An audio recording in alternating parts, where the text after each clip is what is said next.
মুখ্যমন্ত্রী যেখানে যায় পেছন পেছন চলে যায়। আগে ছোটবেলা আমরা দেখতাম টিভিতে ভোডাফোনের একটা অ্যাড হতো, দেখতেন ভোডাফোনের এরকম একটা ছোট কুকুর ছিল, ওই বাচ্চাটা যেখানে যেত কুকুরটা পেছন পেছন যেত। এই বিরোধী দলনেতাকে দেখলে ভোডাফোনের কুত্তার কথা মনে পড়ে যায়। Wherever you go our network follows. ওই ভোডাফোনের বিজ্ঞাপন ছিল, মনে আছে আপনাদের? Wherever you go our network follows. তুমি যেখানেই যাও পেছন পেছন আমাদের নেটওয়ার্ক পৌঁছে যাবে। আর এই বিরোধী দলনেতা ঋতব্রত ব্যানার্জি হয়েছে ওই ভোডাফোনের কুত্তা, যেখানে শুভেন্দু যাবে পেছন পেছন ল্যাজ নাড়তে নাড়তে চলে যাবে। কি বিরোধী দলনেতা রে ভাই! যেদিন শপথ হয়েছে দেখি শুভেন্দু অধিকারীর পেছন পেছন চলে যাচ্ছে, আরেকটু হলে শুভেন্দু অধিকারী পাশের চেয়ারে বসে যাচ্ছিল। শুভেন্দু আবার হাত দিয়ে দেখিয়ে দিল, যাই তুই ওখান থেকে যাচ্ছিস কেন? ওটা আমরা জিতেছি, আমরা বসবো, তুই এখানে বস। আবার ওখানে চলে গেল। কালকের একটা ভিডিও দেখি, বিধানসভায় কি প্রোগ্রাম ছিল, শুভেন্দু অধিকারীর পেছন পেছন গিয়ে আবার শুভেন্দু অধিকারীর পাশে বসে যাচ্ছে। আবার শুভেন্দু হাত মেরে বলছে, এই তোর চেয়ার এখানে নয়, তুই পাশে গিয়ে বস, সরিয়ে দিচ্ছে। আজব বিরোধী দলনেতা। খবরে দেখি হঠাৎ করে আনন্দবাজারে খবর করেছে রাত্রির বেলা একদিন, সেদিন দিনের বেলা বিধানসভায় ওয়াকআউট করেছে। দেখে ভাবলাম যে বাবা, কি বাঘের বাচ্চা! শুভেন্দু অধিকারীর বিরুদ্ধে প্রতিবাদ জানিয়ে বিধানসভা থেকে ওয়াকআউট করেছে দিনের বেলা ঋত তৃণমূল। ও মা! তারপর দিকে আনন্দবাজার অনলাইনে রাত্রিবেলা খবর হঠাৎ করে কি ওদের ক্যামেরায় ধরা পড়েছে যে এয়ারপোর্টের কাছে কোন একটা হোটেলে রাত্রিবেলা শুভেন্দু অধিকারী প্লেন ধরে দিল্লি যাবে, তার আগে এয়ারপোর্টের হোটেলে রাত্রিবেলা চুপি চুপি শুভেন্দু অধিকারী আর ঋতব্রত ব্যানার্জি হোটেলের ঘরে দেখা করেছে। চিন্তা করুন, পশ্চিমবাংলায় অনেক মুখ্যমন্ত্রী বিরোধী দলনেতা শুনেছি। বিধান রায়, সিদ্ধার্থ শঙ্কর রায়দের সঙ্গে জ্যোতি বসু শুনেছি। পরবর্তীকালে জ্যোতি বসুদের সঙ্গে আমরা জয়নাল আবেদিন থেকে শুরু করে সৌগত রায় থেকে শুরু করে গনি খান চৌধুরী অনেকের নাম শুনেছি। একসময় আমরা বুদ্ধদেব ভট্টাচার্য বনাম পঙ্কজ ব্যানার্জি শুনেছি, বুদ্ধদেব ভট্টাচার্য বনাম পার্থ চ্যাটার্জি শুনেছি, পরে মমতা ব্যানার্জি বনাম সূর্য মিশ্র, মমতা ব্যানার্জি বনাম শুভেন্দু অধিকারী শুনেছি। বাবার জন্মে কোনোদিন শুনেছেন কোনো মুখ্যমন্ত্রীর সঙ্গে বিরোধী দলনেতা রাত্রিবেলা হোটেলে চুপি চুপি দেখা করে? কি বিরোধী দলনেতা চলছে আর কি রাজ্য চলছে বলুন আমাদের। তো ওরা জানতো যে আমরা বিধানসভার মধ্যে বিরোধীগুলোকে কিনে নিয়েছি, মানে বিধানসভার বাইরে তৃণমূল আমাদের পায়ে ডাইভ দিয়েছে, কিন্তু জানে ওরা সিপিআইএম আছে, বামপন্থীরা আছে, যেখানে আমরা ভাঙচুর করতে যাব আর কেউ থাক না থাক বামপন্থীরা ওখানে আসবে।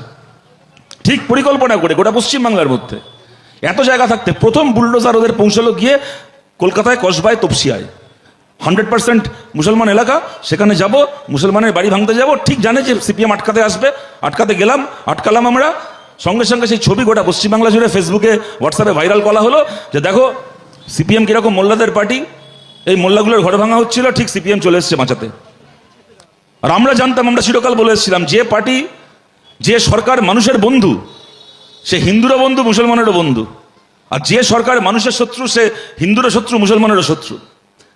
সারা রাজ্য জুড়ে প্রচার হলো, তপসিয়া মুসলমানদের এলাকা, মুসলমানের ঘর ভাঙা হচ্ছে বলে সিপিএম মুসলমানের দালালি করার জন্য এখানে চলে এসছে বুলডোজার নিয়ে।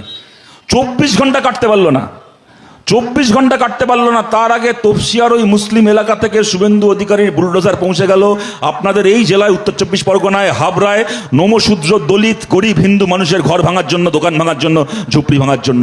গোটা হাবড়া স্টেশন এবং স্টেশন চত্বরে যত উদ্বাস্তু পরিবার, গরিব নমশূদ্র পরিবার, বৈষ্ণব মানুষ, গলায় কণ্ঠির মালা পরে নামগান করেন যে পরিবার, তাদের ঘর, তাদের বাড়ি, তাদের দোকান ওই বুলডোজার দিয়ে ভেঙে চুরমার করে দেওয়া হলো। দমদম স্টেশনের প্ল্যাটফর্ম খালি করে দেওয়া হলো, হিন্দুদের দোকান ওগুলো। আমরা রাজনীতি যখন করেছি পশ্চিমবাংলায়, যখন শুরু করেছিলাম, ভাবিনি কোনোদিন মঞ্চে দাঁড়িয়ে হিন্দুদের দোকান, মুসলমানের দোকান, হিন্দুর বাড়ি, মুসলমানের বাড়ি করতে হবে।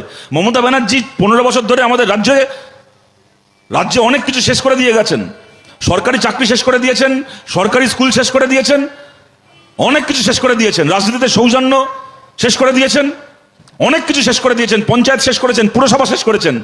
তার বদলে একটা জিনিস দিয়ে গেছেন আমাদের রাজ্যে, ওই হিন্দুর দোকান, মুসলমানের দোকান, হিন্দুর বাড়ি, মুসলমানের বাড়ি, হিন্দুর পাড়া, মুসলমানের পাড়া, যা কোনোদিন ছিল না জ্যোতি বসুর বাংলায়, বুদ্ধদেব ভট্টাচার্যের বাংলায়, মমতা ব্যানার্জির বাংলায়। এগুলো রাজনীতির ভাষা করে দিয়ে গেছেন। আজকে খারাপ লাগে বলতে, তবু সেই ভাষায় কথা বলতে হচ্ছে। তপসিয়ার মুসলমানের বাড়ি ভাঙতে গেছিল যে বুলডোজার, সেই বুলডোজার চলে গেল দমদমে হিন্দুর দোকান ভাঙতে, হাবড়ায় হিন্দুর বাড়ি ভাঙতে।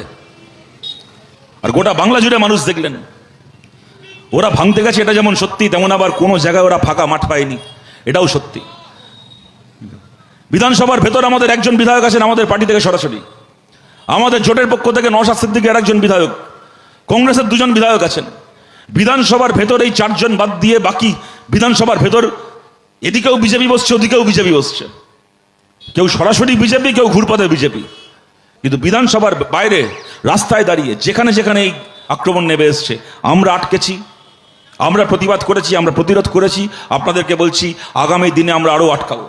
তার জন্য যে মানুষের আগে আমাদেরকে ভোট দেননি তাদের কাছেও আমরা সমর্থন চাইছি, তাদের কাছেও আমরা আবেদন করছি এই লড়াই আপনারা আমাদের পাশে দাঁড়ান।